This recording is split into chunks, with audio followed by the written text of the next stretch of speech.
పంతులు గారు,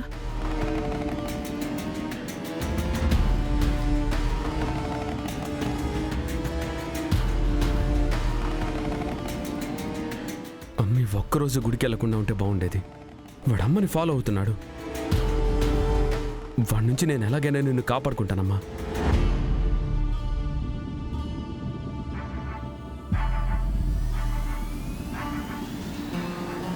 దేవుడా, నేను గుడికి వచ్చే వరకు అమ్మకేం కాకుండా చూసుకో.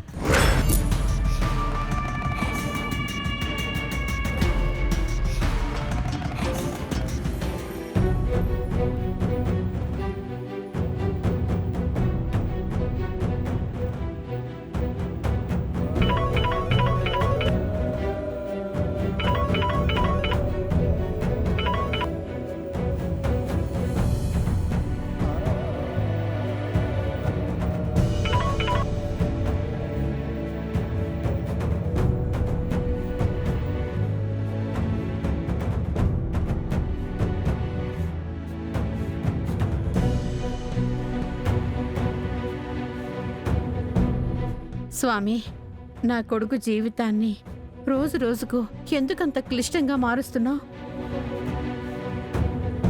వాడి బుద్ధిని సరిచేసి లక్ష్మి గురించి అందరికీ నిజం చెప్పేలా చేయి స్వామి. లేకపోతే లక్ష్మి జీవితం మరింత కష్టమయమైపోతుంది. లక్ష్మి వాళ్ళ నాన్నకి మాటిచ్చినట్టు తనని త్వరలోనే నా కోడలిగా అందరూ గుర్తించేటట్టు లక్ష్మిని కరుణించు తండ్రి. అసలు అమ్మ ఫోన్ లిఫ్ట్ చేయట్లేదేంటి? ఇప్పుడేం చేయాలి? దేవుడా,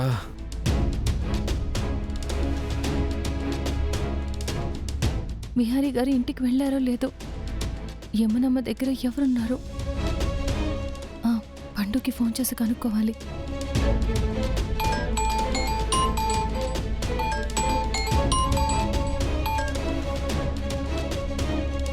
హలో లక్ష్మమ్మ.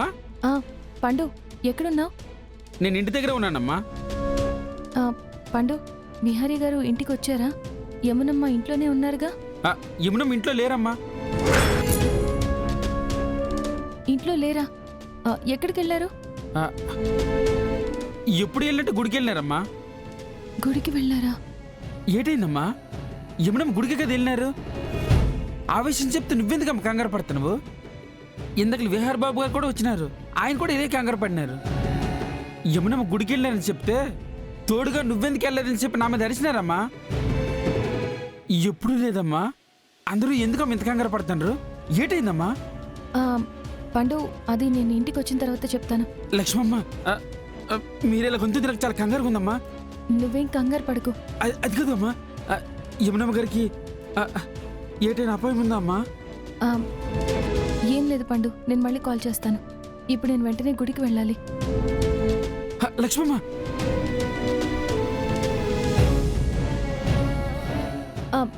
ఆటో